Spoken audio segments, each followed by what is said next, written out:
En fait, c'est pas le drame de Shibuya, c'est le drame de Yuji Itadori. Mesdames et messieurs, ici Chage et on se retrouve aujourd'hui sur la chaîne Serial Chage, le Phénix, pour parler comme chaque semaine donc de l'incident ou du drame de Shibuya qui est de plus en plus dramatique, bien entendu. Donc épisode 19 de la saison 2 de Jujutsu Kaisen ou épisode 43 si vous suivez depuis le début.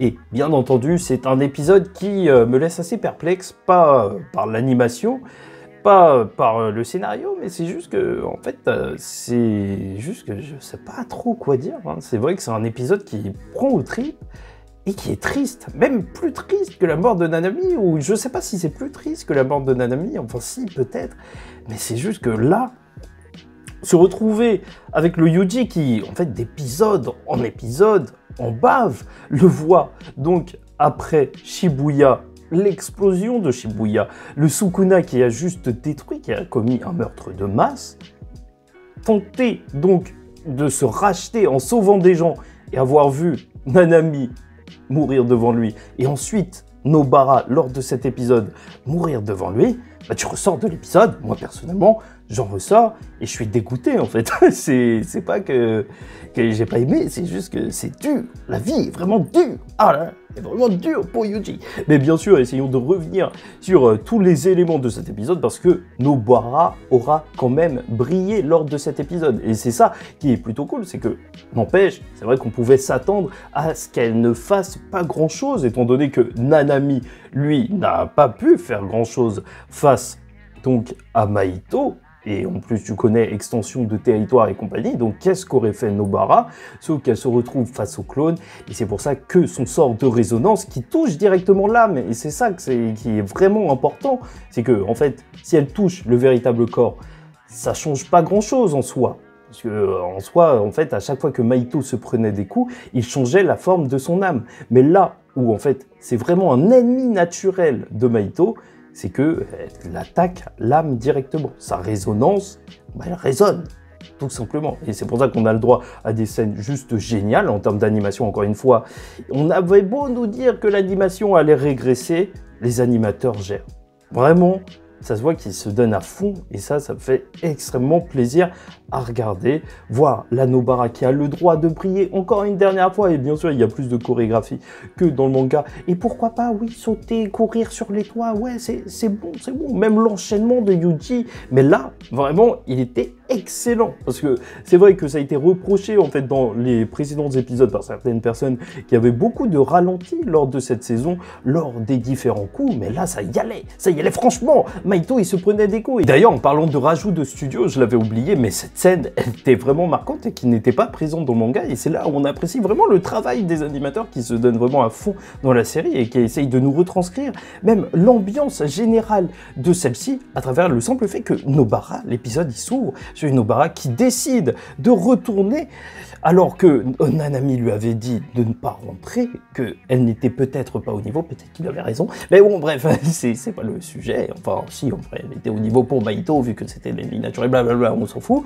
Donc elle rentre à l'intérieur de cette barrière et voir même juste le contraste entre cet extérieur où tu vois toutes ces lumières un petit peu rougeâtres et tout, ce côté même limite chaleureux, même si on parle quand même d'un quartier qui est un petit peu bouqué, et le vide qui se trouve à l'intérieur, voir même ça à travers les yeux de Nobara, parce que l'avoir vu à travers les yeux de Yuji, c'était quelque chose d'attendu, dans un certain sens, et même obligatoirement, étant donné que, voilà, Sukuna, il lui laissait le corps, mais voir ça pour Nobara, en fait, Nobara qui se dit, ouais, tout, je vais essayer de faire un truc, et elle rentre, et il n'y a déjà plus rien à un certain endroit, ouais, c'est marquant, et ça rend d'autant plus grand le massacre de Shibuya. Grandiose, mais pas grandiose bien, hein, grandiose mal.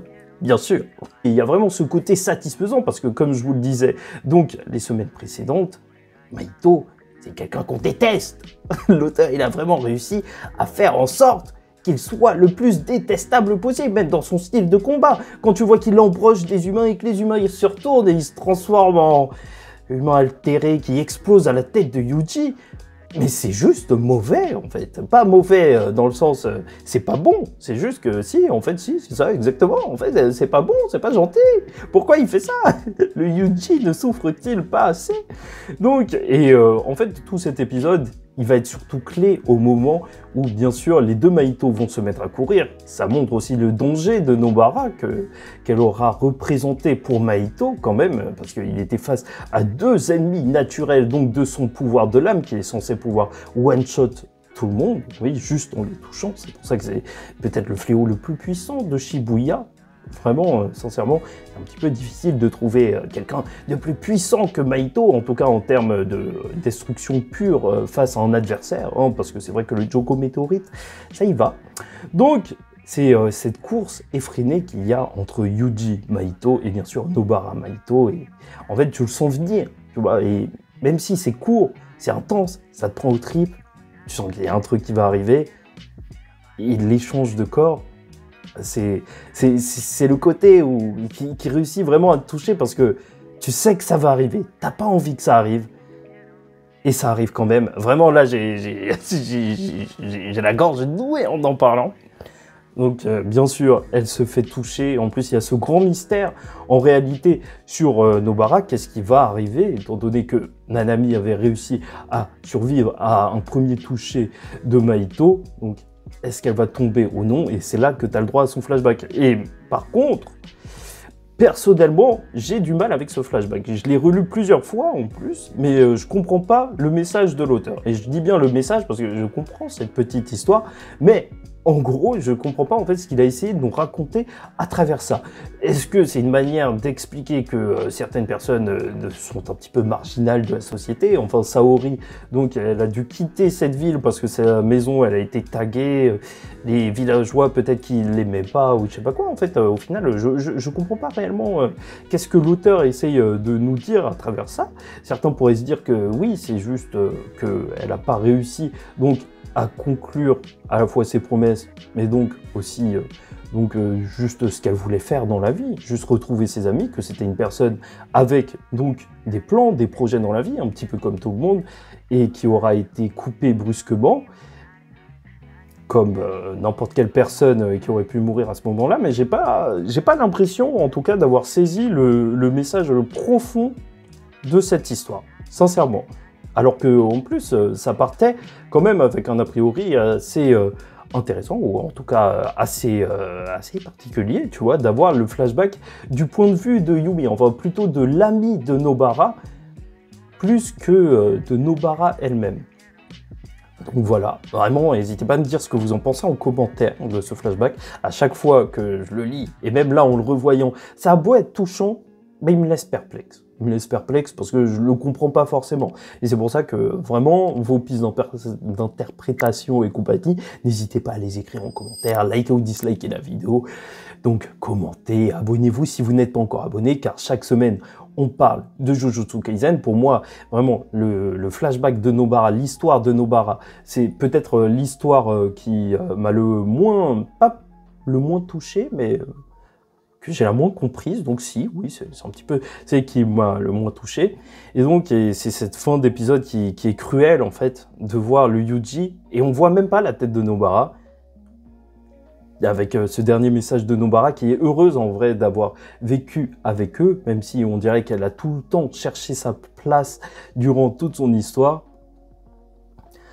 Au final, elle lui dit qu'elle était heureuse d'avoir passé des moments avec eux, et sa tête, elle explose, et elle est par terre.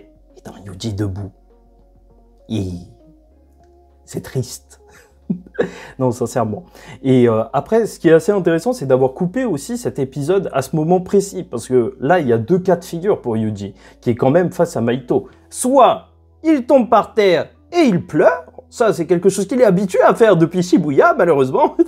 Et bien sûr, sinon, bah, c'est la grosse rage et bien sûr essayer de tabasser Mahito. Ce qu'il aura fait même durant l'épisode avec le clone de Mahito qui se sera pris une patate et il y avait une grosse tache sur le mur, c'est tout. Mais donc là, il y a vraiment deux options pour Yuji. Mais ça risque d'être très dur pour le personnage. C'est vraiment un drame intime que vit Yuji. Au contraire, peut-être d'autres personnages qui ne sont pas forcément attaché justement à tout ce qui est en train d'arriver. Là, il perd vraiment ses proches, en plus d'être le responsable direct de donc cette tuerie de masse. Et d'ailleurs, il y a certaines personnes qui m'ont repris en commentaire la semaine dernière pour me dire que Yuji, c'était pas sa faute. Mais je dis pas ça, en fait, dans le sens où c'est sa faute, mais surtout que lui, en tout cas, il sent que c'est sa faute, étant donné que c'est lui qui a ingéré le doigt de Sukuna, c'est lui qui s'est dit que c'était possible. Donc, ça revient un petit peu à sa responsabilité. En tout cas, il le sent comme ça. Et ça se voit même durant cet épisode de grande tuerie. Et encore aujourd'hui, c'est peut-être le seul qui peut arrêter Mahito. Mais est-ce qu'il est dans l'état psychologique nécessaire à affronter un fléau aussi puissant que Mahito? Ça reste bien mystérieux. Et je rajoute ça au montage, mais en réalité, juste se dire que Yuji, il était heureux quand il a foutu une droite énorme à Mahito en se disant que Nobara lui avait rappelé qu'il n'était pas seul, pour ensuite qu'elle disparaisse dans le même épisode, c'est extrêmement cruel. Je sais pas si tu te rends compte de la violence. Après, voilà, petite piste d'espoir. On n'a pas vu la tête de Nobara. Ça se trouve qu'elle a juste la moitié de la tête éclatée. Et je sais pas, je sais pas si c'est... Est-ce que ça vous donne espoir ou pas? Pas trop. Enfin bref. Voilà, n'hésitez pas à me dire ce que vous en pensez en commentaire, vraiment, de cet épisode qui est vraiment poignant, dans tous les cas. Il sera poignant, ce que vous avez pensé du flashback. Et en attendant la suite et l'épisode de la semaine prochaine, et espérons le downfall de Mahito. Purée, c'est ça qu'on attend, c'est ça qui est satisfaisant. À chaque fois que Mahito saigne, à chaque fois qu'il est en train de souffrir, on est heureux. Et ça, c'est bon. Bah, je vous dis ciao tout le monde, faites très attention à vous. Et surtout, paix sur vous. My best friend!